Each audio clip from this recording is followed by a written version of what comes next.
Appreciate your attention and stand ready to answer your questions. Thank you. Thank you, Chief.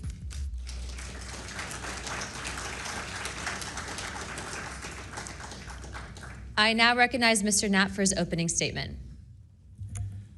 Good morning, Chairwoman Luna, Ranking Member, Ms. Crockett, and members of the task force. And Dina Titus, I just knew we were going to get you involved in this topic at one point. Great to see you here.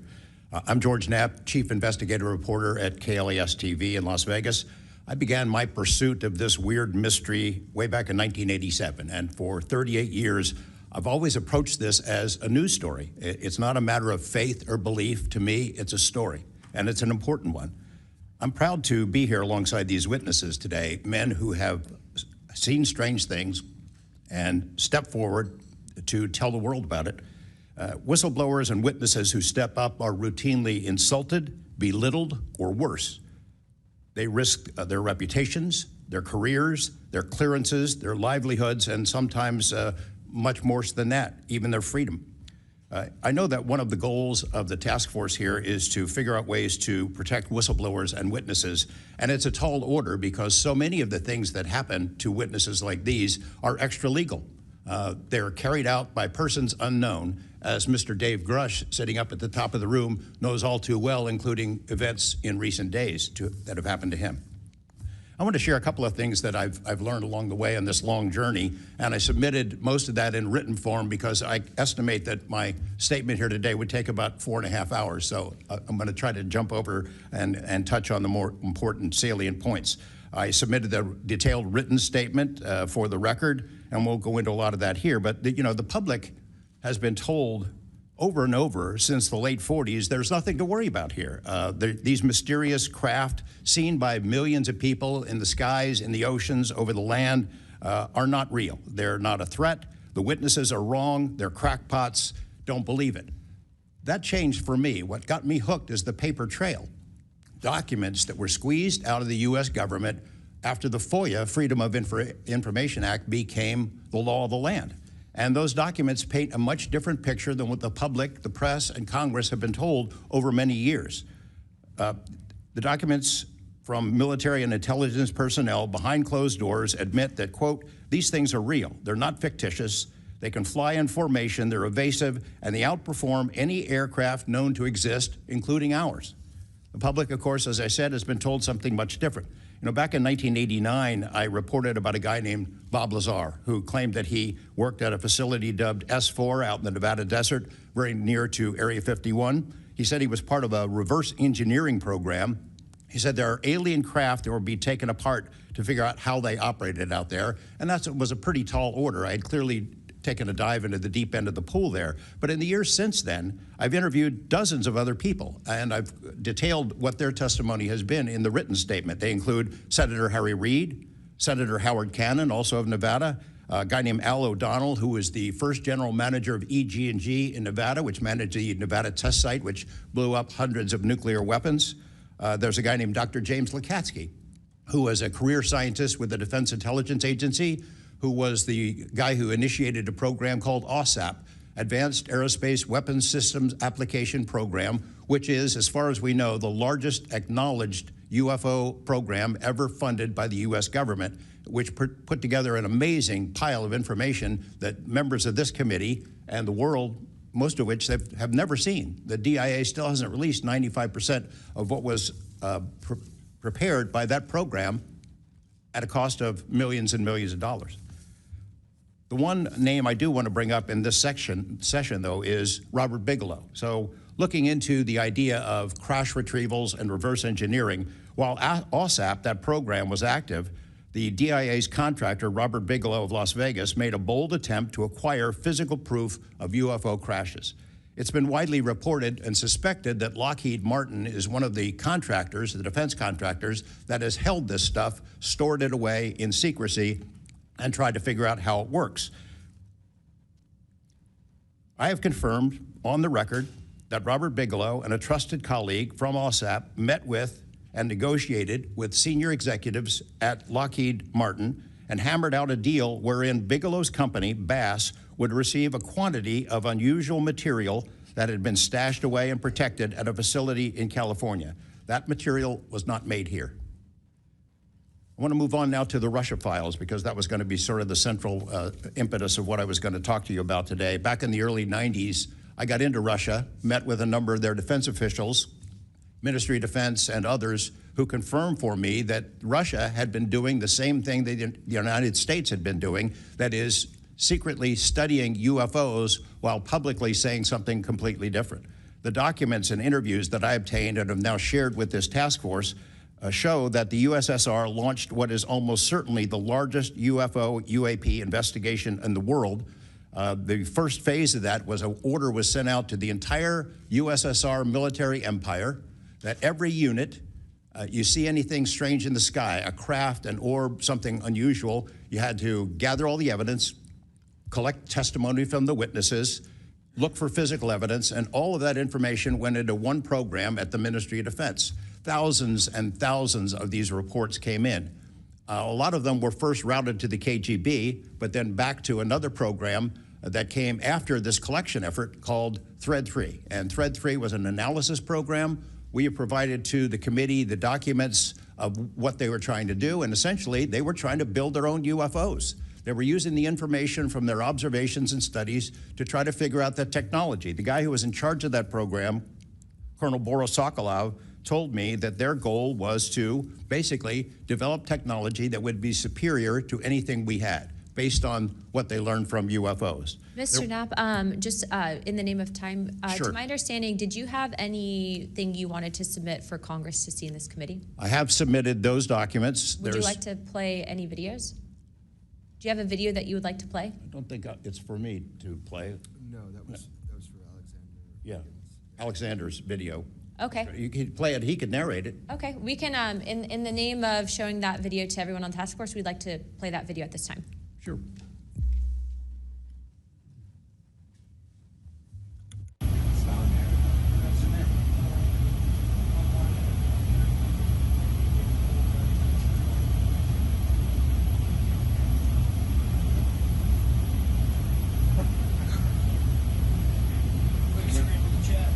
Wouldn't surprise you, I tell you. You call it the VVSS team. Yeah, like 22,000 feet.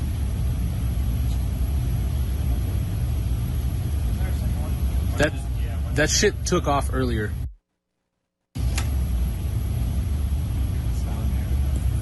If we can get rid of the audio real quick. Mr. Wiggins and Mr. Knapp, we'll get back to what that video was in a moment, but we just want to make sure that it was entered into the record, as well as all the documents. Those will be able to be publicly found for everyone in the country to view. If we could, Mr. Knapp, we'll continue on the line of questioning, but I'm going to move on to Mr. Borland's opening statement. Good morning, members of the task force and the committee. I would like to express my gratitude for being invited to testify to the current task force created under the People's Chamber and the American public. As an American citizen, veteran, and intelligence community professional, it is an honor and a privilege to serve under oath before you on behalf of our country. I speak for myself and no former agency or company I have been previously affiliated with. My name is Dylan Borland, a former 1N1 geospatial intelligence specialist for the United States Air Force in an active duty enlisted capacity from 2010 to 2013. I've also been employed with BAE Systems and Intrepid Solutions as a senior analyst, expert in analyzing video, radar, and advanced electro-optical imagery for official identification of aerial order of battle, as well as naval and ground order of battle. I'm a federal whistleblower, having testified to both the ICIG and ARROW with direct firsthand knowledge of and experience with craft and technologies that are not ours and are reportedly operating without congressional oversight. Because of my direct knowledge of the reality of certain legacy UAP programs, my professional career was deliberately obstructed, and I have endured sustained reprisals from government agencies for over a decade. From 2011 to 2013, I was stationed at Langley Air Force Base, Virginia, conducting 24-hour operations via manned and unmanned aerial vehicles for Special Operations Forces in the global war on terror.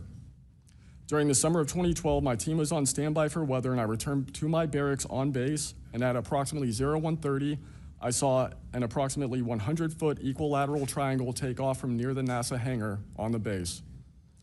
The craft interfered with my telephone, did not have any sound, and the material it was made of appeared fluid or dynamic. I was under this triangular craft for a few minutes, and then it rapidly ascended to commercial jet level in seconds, displaying zero kinetic disturbance, sound, or wind displacement. Some years after that experience, I was further exposed to classified information from the UAP legacy crash retrieval program through a sensitive position I held within a special access program. During this time, intelligence officers approached me in fear for their own careers, citing misconduct within these programs and similar retaliation that I was already enduring at this time. These issues include medical malpractice committed by Veterans Affairs staff, denial of work I performed while enlisted in the United States Air Force, forged and manipulated employment documents, workplace harassment, including colleagues being directed to not speak with me, manipulation of my security clearance by certain agencies, blocking, delaying, and ultimately removing my ability to be employed within the IC. The retaliation I face and the retaliation against individuals I know who worked in these programs is what convinced me in March 2023 to become a whistleblower. I came forward out of concern for people's lives and to ensure I did everything I could to let our elected representatives know the truth about what is really happening in the executive branch. At the end of March 2023, I agreed to meet with Arrow following the suggestion of other federal officials believing it was what our nation required of me. I had reservations with Arrow due to assessments they were reporting publicly at the time as a misrepresentation of the truth.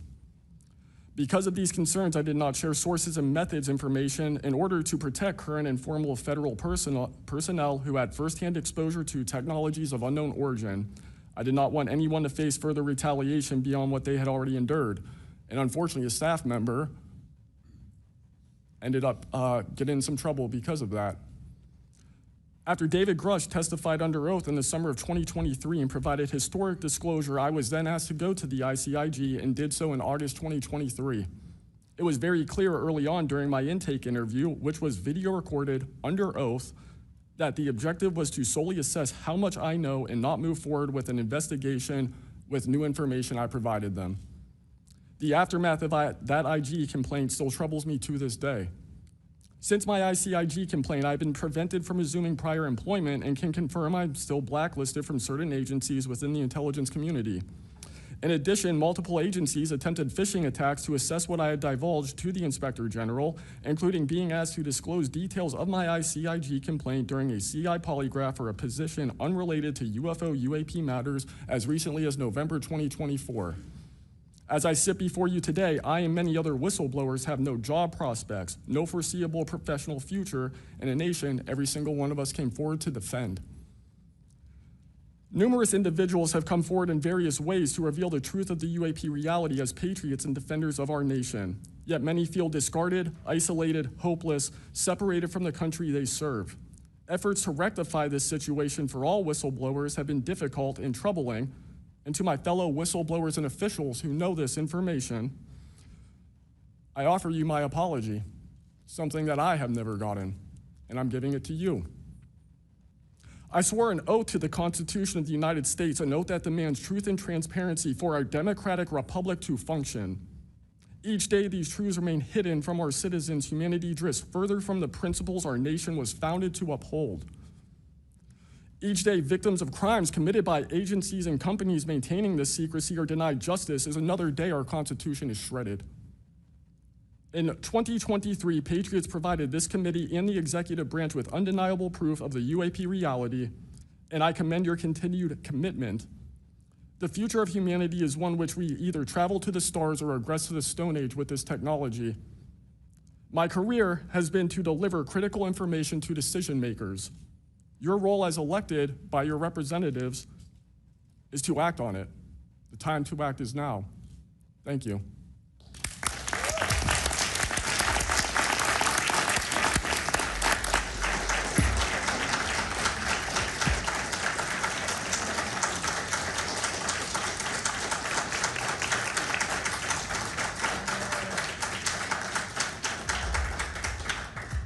Mr. Borland, thank you for your service to our country, and we appreciate you. And we are sorry about how you've been treated, and we will make sure that we try to rectify that situation. Thank you, ma'am. Mr. Spielberger, please, your opening remarks. Chairwoman Luna, Ranking Member Crockett, and Task Force members, Thank you for the opportunity to testify here today about the importance of strengthening whistleblower protections, especially in the context of national security.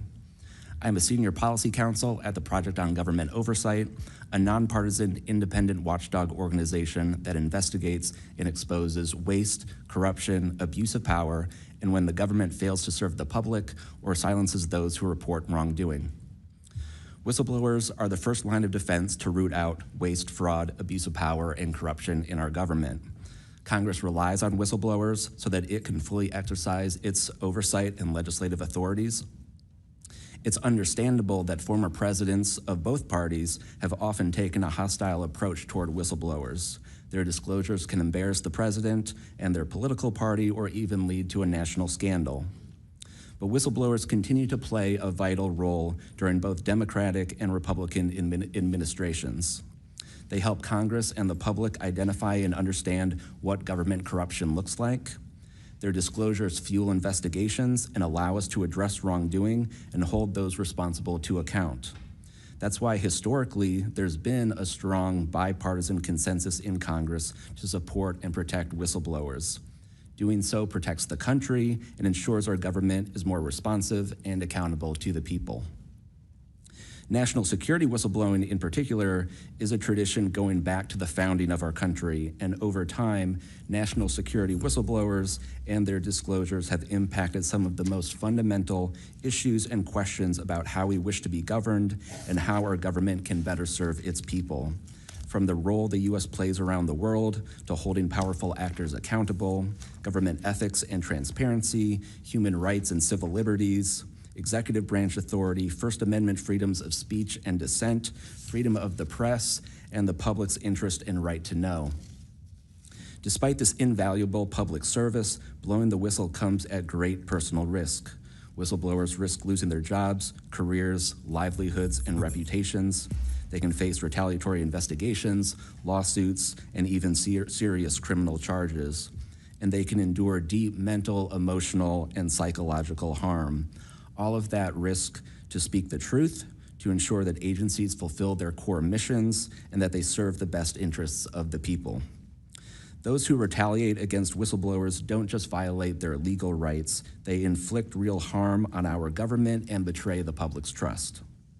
Targeting whistleblowers instead of the corruption they expose wastes agency resources and further allows that corruption to continue unaddressed. It can instill a chilling effect across an agency, fostering a climate of fear and distrust, quieting